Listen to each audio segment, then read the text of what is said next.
ilmektiki i.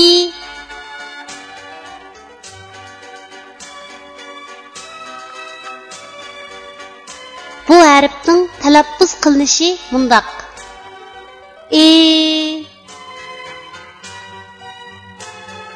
Endi bu harfni o'z ichiga olgan misollarni ko'rib o'tamiz.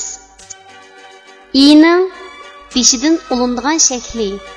Misol ishik. I'ning beshidan olinadigan shakli. Misol idish. I'ning bosh va oyog'idan olinadigan shakli. Misol gilos. I'ning bosh va oyog'idan olinadigan shakli. Misol she'r. I'ning oyog'idan olinadigan shakli. Misol tikkuchi. I'ning ayrim shakli. Misol yozdi. I'ning oyog'idan olinadigan shakli. I'ning ayrim shakli. Tuanda biz rasmga birlashtirib, yuqorida o'rganib o'tgan harfning to'g'ri yozilish tartibini mashq qilib o'tamiz. Ishik i harfining beshidan ulinib keladigan shaklning yozilish tartibi.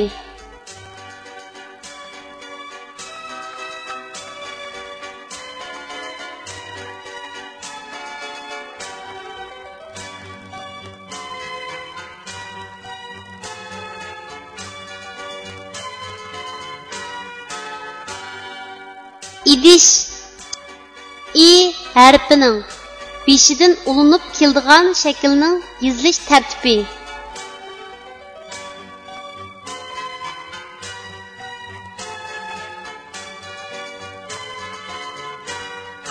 Gilos i harfining bosh va oyog'idan ulinib keladigan shaklning yozilish tartibi.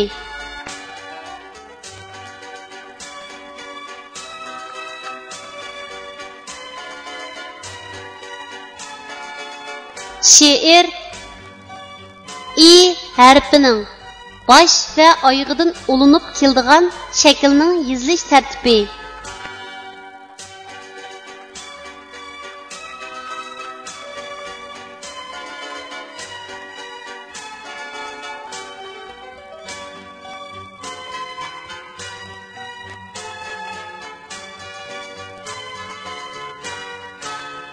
Tikkuchi i harfining oyog'idan ulinib keladigan shaklning yozilish tartibi.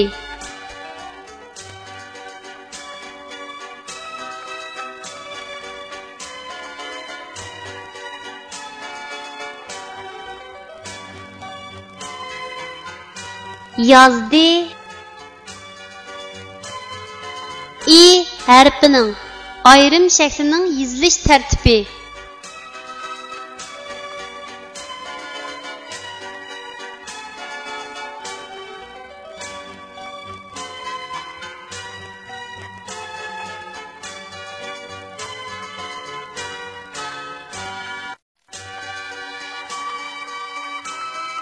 I harfining oyog'idan ulinib keladigan shaklning yozilish tartibi.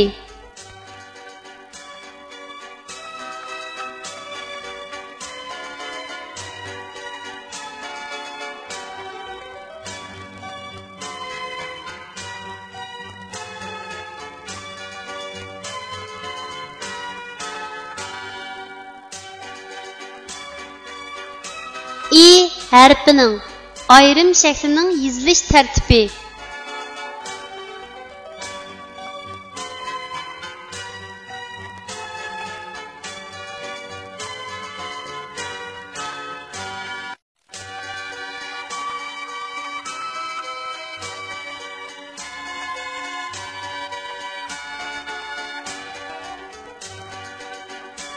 Kichik do'stlar, tuvandagi so'zlarni menga aytib o'qinglar.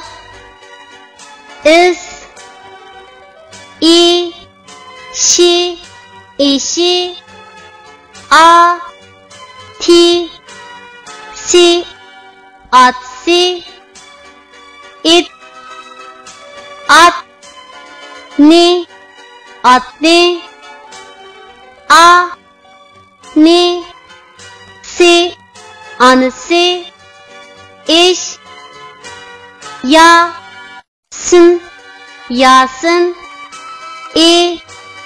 ni, si, inisi.